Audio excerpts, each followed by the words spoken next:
अस्सलाम वालेकुम स्टूडेंट्स। उम्मीद है कि आप सब लोग खैरियत से होंगे। आज जो हमारा लेक्चर है वो लेक्चर नंबर 11 है और इसमें आपको याद होगा जो हमारा लेक्चर नंबर 10 था उसमें हमने ऐसे के पॉइंट ऑफ व्यू से डिस्कस किया था और एक ऐसे जो हमारा फर्स्ट था my last day at school वो पढ़ा भी था। फिर मैंने आपको डायरी असाइन की थी कि उसको आपने लर्न करना है। उम्मीद है कि आपने उसको किया होगा। आज जो हमारा टॉपिक है वो भी ऐसे से रिलेटेड है और अगर थोड़ा टाइम हमारे लेक्चर्स का बचेगा तो उसमें हम कुछ पेयर ऑफ वर्ड्स करेंगे। जो हमारा फर्स्ट ऐसे था my last day at school उसमें हमने उससे पहले कुछ रूल्स भी डिस्कस किए थे कि ऐसे लिखते हुए हमारे पास क्या इन चीज़ों का होना ज़रूरी है और अगर वो हमारे पास किसी हद तक नॉलेज है, वोकेबलरी है, टेंसेस हमें आते हैं तो हमें किसी भी टॉपिक पर लिखने से हेजिटेट नहीं करना चाहिए। सिर्फ उसको एक तरतीब में लिखने का अंदाज़ आना चाहिए और वो प्रैक्टिस से आता है। तो उम्मीद है कि हम इस एसेस को जैसे जैसे करेंगे आपकी प्रैक्टिस बेहतर होती जाएगी। आज हम जिस ऐसे को रीड आउट करेंगे वो आपकी पीटीपी ग्रामर बुक का ऐसे नंबर 2 है सीक्वेंस के हिसाब से और वो है sports and games.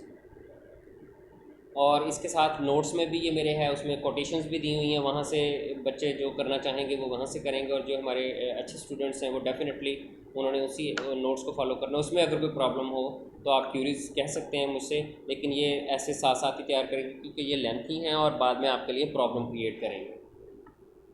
Sports and games, sports and games दोनों का मतलब खेल ही बनता है, लेकिन स्पोर्ट्स जो होती है वो एक ब्रॉड टर्म है, उसमें बहुत सारी खेल आ जाते हैं जैसे cricket, hockey, badminton, kabaddi, gymnastics, तो सारे। जबकि गेम्स जो हैं उनमें फिर हम फ़र्दन एक एक चीज़ को शामिल करते हैं। जैसे हम कहते हैं जी मैं गेम कर रहा हूँ, हम उर्दू में बोलते हैं ना, हम ये तो नहीं कहते आप स्पोर्ट कर रहे हो, हम कहते हैं गेम कर रहे हो। तो गेम में वही स्पेसिफिक गेम, हॉकी, क्रिकेट को भी गेम कहेंगे, हॉकी को भी गेम कहेंगे, बैडमिंटन, कबड्डी, फुटबॉल सबको गेम कहेंगे। तो स्पोर्ट्स में ये फिर सारी चीज़ें आ जाती हैं। इंडिविजुअली हॉकी की गेम कर रहे हो, हॉकी की स्पोर्ट में हम कहेंगे। तो इसको हम पढ़ते हैं, मीनिंग्स में लिखवाता जाऊँगा, आपने रीडिंग करते जाना है और मीनिंग्स, ताकि आपकी रीडिंग भी बेहतर हो। Sports and games play an important role in the development of human personality. Development कहते हैं नशोनुमा को, ह्यूमन इंसानी पर्सनैलिटी, शख्सियत। इंसानी शख्सियत की नशोनुमा में स्पोर्ट्स एंड गेम्स खेल बहुत अहम किरदार अदा करते हैं। They are no less important than food and fresh water. ये साफ़ पानी, ताज़ा पानी और फूड से कम अहम नहीं है, यानी जितनी अहम हमारे लिए फूड है और पानी है उतनी ही हमारे लिए स्पोर्ट्स भी अहम है। The developed countries like England, Germany, France and the USA. Develop countries का मतलब होता है तरक्की याफ्ता ममालिक। इसके पैरेलल जो वर्ड होता है वो होता है डेवलपिंग कंट्रीज़, तरक्की पजीर ममालिक। पाकिस्तान तरक्की पजीर ममालिक में है, यानी एक लेवल ऑफ डेवलपमेंट जिसको कहते हैं उसको अभी पाकिस्तान ने अचीव नहीं किया। इस तरह इंडिया भी, इसी तरह बांग्लादेश, इसी तरह श्रीलंका, ये थर्ड वर्ल्ड कंट्रीज़ कहलाते हैं। और अफ्रीकन कंट्रीज जितने भी ये सारे डेवलपिंग कंट्रीज़ कहलाते हैं। कुछ कंट्रीज़ जिनमें डेवलपमेंट बिल्कुल ना हो वो अंडर डेवलप्ड कहलाते हैं। तो जो डेवलप कंट्रीज़ होते हैं वो एक ख़ास लेवल ऑफ डेवलपमेंट तक पहुंच चुके होते हैं जिसमें सेहत और सफाई की सहूलियात मैक्सिमम होती हैं, तालीम, एजुकेशन और इस तरह के दूसरी जो इंसाफ, तालीम की फराहमी, ये सारी चीज़ें मैक्सिमम होती हैं, उनको हम डेवलप कंट्रीज़ कहते हैं। तो जो डेवलप कंट्रीज़ हैं हमारे वहाँ पर ज़ाहिर है बहुत सारी और चीज़ें भी बेहतर होती हैं, इसी तरह स्पोर्ट्स एंड गेम्स भी उनकी बेहतर हैं। The developed countries like England, Germany, France and the USA have made games an essential part of education at the school level। कहता है कि जो डेवलप कंट्रीज़ हैं, जर्मनी, फ्रांस, यूएसए और इंग्लैंड वगैरह, उन्होंने गेम्स को एजुकेशन, स्कूल की सतह पर जो तालीम है उसका एक एसेंशियल पार्ट, एक लाजमी हिस्सा बनाया है। जबकि हमारे यहाँ ऐसा नहीं है, हर चीज़ की कमी है।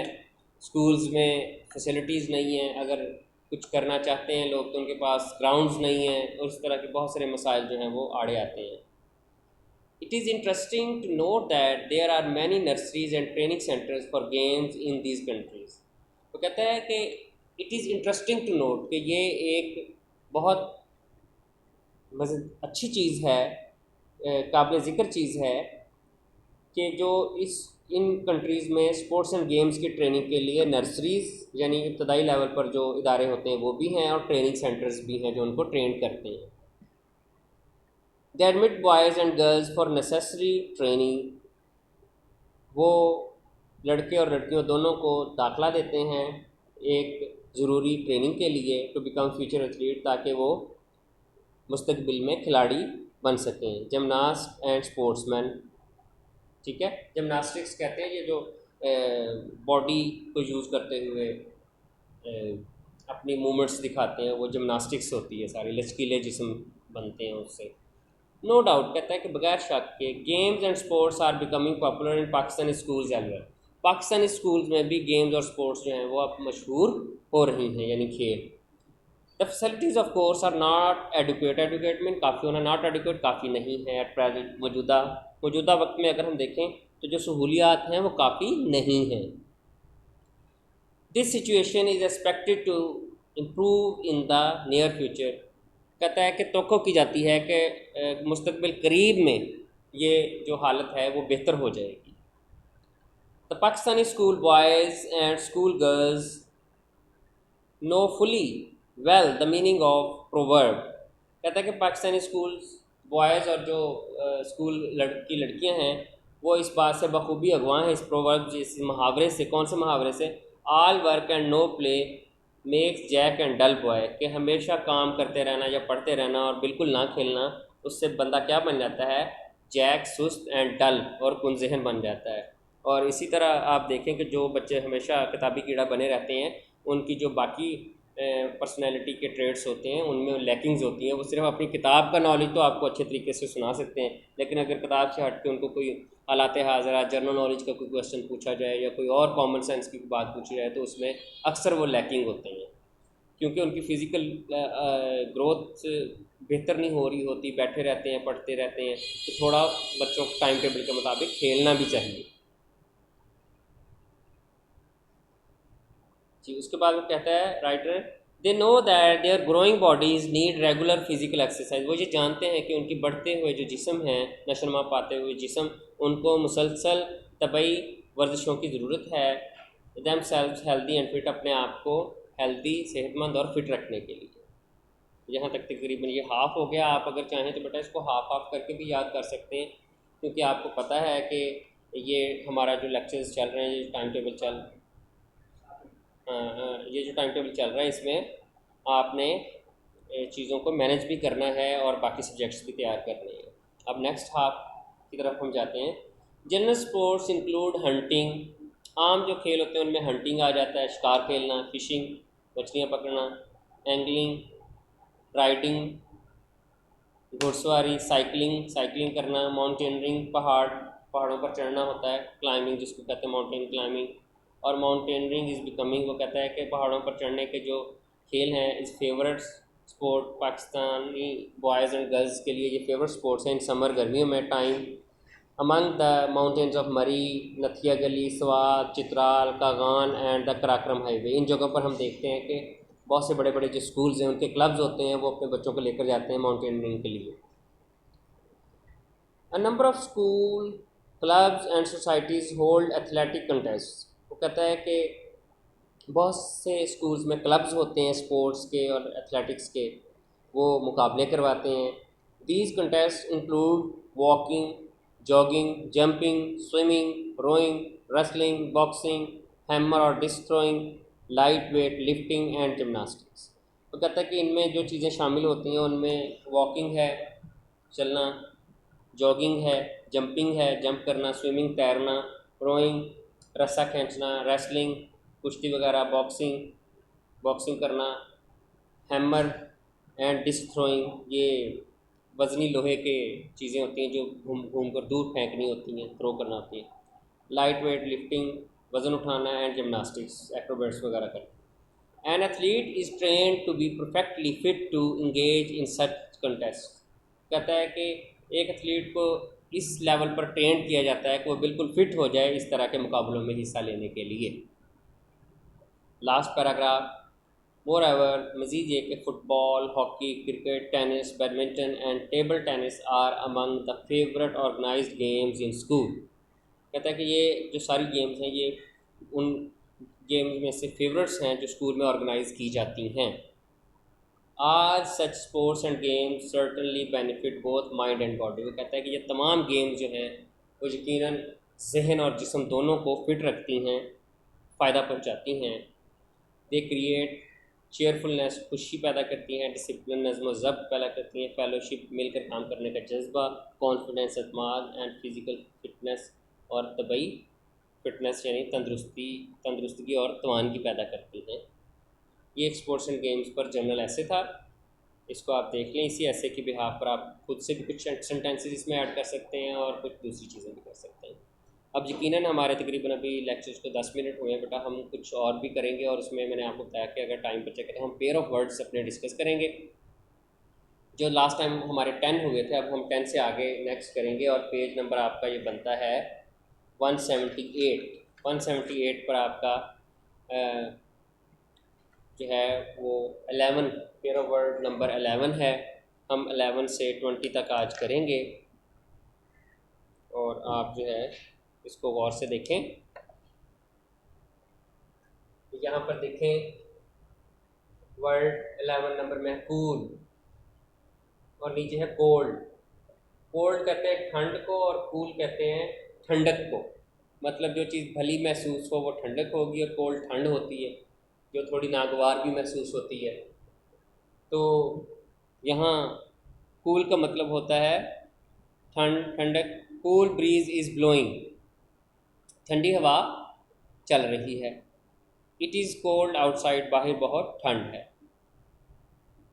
नेक्स्ट है क्लॉथ, CLOTH, क्लॉथ। ये क्लॉथ होता है अनसिला कपड़ा। CLOTH, क्लॉथ के साथ आप लेते हैं अनसिला कपड़ा, जैसे कोरा कपड़ा आप बाज़ार से लेते हैं।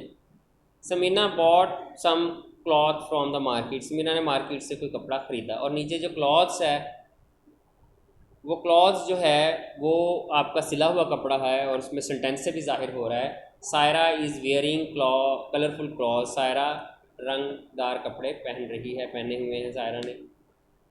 मीनिंग्स भी लिख लिया करें साथ। सेल, CELL, सेल, एक सेल काल कोठरी को कहते हैं जिसमें कैदियों को रखा जाता है। एक सेलुलर वर्ड का भी शॉर्ट फॉर्म सेल होती है, उसका पूरा होता है सेलुलर। ये सेल फोन जो होता है इसका पूरा नाम सेलुलर फोन होता है, सेलुलर फोन। तो सेल फोन शॉर्ट फॉर्म। और दूसरा सेल है बेचना, ऊपर वाला सेल काल कोठरी। The prisoner was brought out of the cell, passive voice past indefinite tense का बना हुआ है। इस सेंटेंस में वाज ब्रॉट लाया गया, कैदी को काल कोठरी से बाहर लाया गया। Sell, they sell school books, present indefinite tense में बना हुआ है। ये सेंटेंस किसी भी टेंस में आप बना सकते हैं, ठीक होना चाहिए। Sell, they sell school books, वो स्कूल की किताबें बेचते हैं। आगे 14 नंबर पर है कंपेयर का मतलब होता है मुआवजा करना, मुकाबला किसी एक। ठीक, can he compare himself with Faiz, क्या वो अपने आप को फैज़ के बराबर फैज़ के साथ अपना मुआवजा करता है। और कंट्रास्ट होते हैं तजाद होना किसी बात में, कही हुई बात में। There is a contrast in what he says and what he does, उसके फॉलो फेल में तजाद है। आगे है word device. Zakat is a good device as a noun है, टू हेल्प द पुअर। और device, we must devise our ways and mean to help the needy, तरतीब देना। ठीक है। आगे है डिनाइड।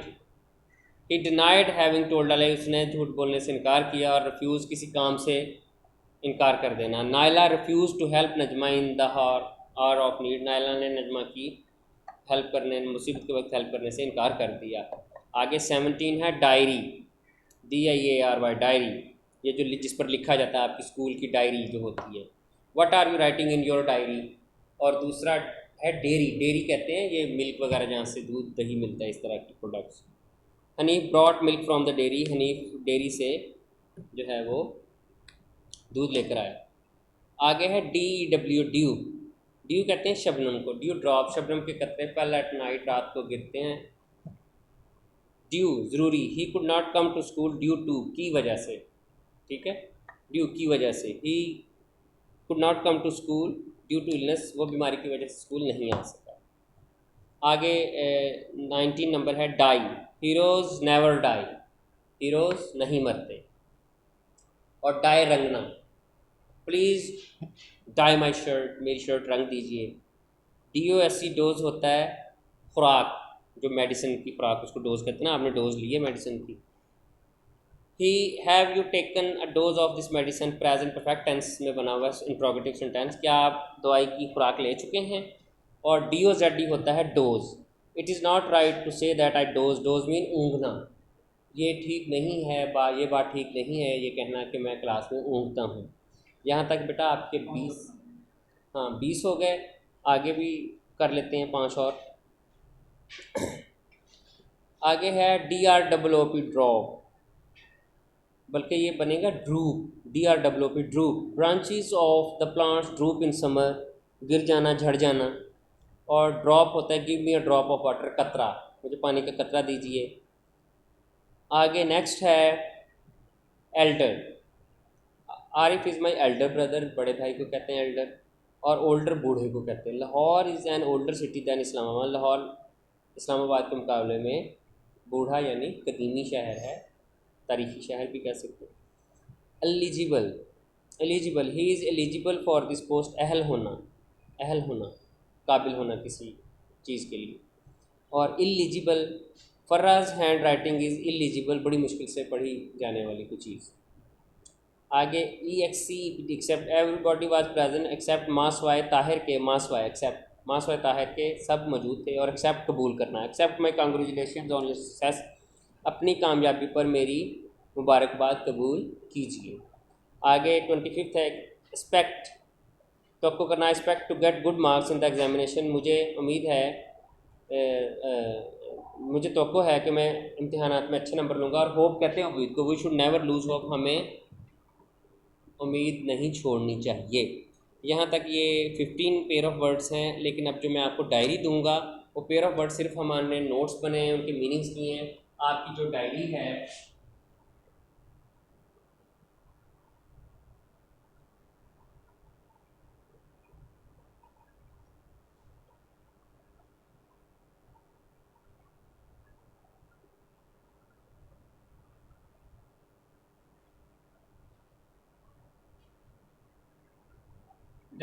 डायरी बेटा जो आपकी है वो पेयर ऑफ वर्ड्स के हमने नोट्स बनाए हैं सिर्फ 25 तक। और जो आपकी डायरी है वो है essay 2, जो आपकी ग्रामर बुक का है स्पोर्ट्स एंड गेम्स, वो हमने रीड किया है, उसको आप लर्न करेंगे और उसकी आरपी करेंगे, पूरी नहीं हाफ कर लें लेकिन करनी है। इंशाल्लाह नेक्स्ट लेक्चर नंबर 12 के साथ हम मिलेंगे और उसमें कुछ मज़ीद चीज़ें करेंगे। थैंक यू, अल्लाह हाफ़िज़।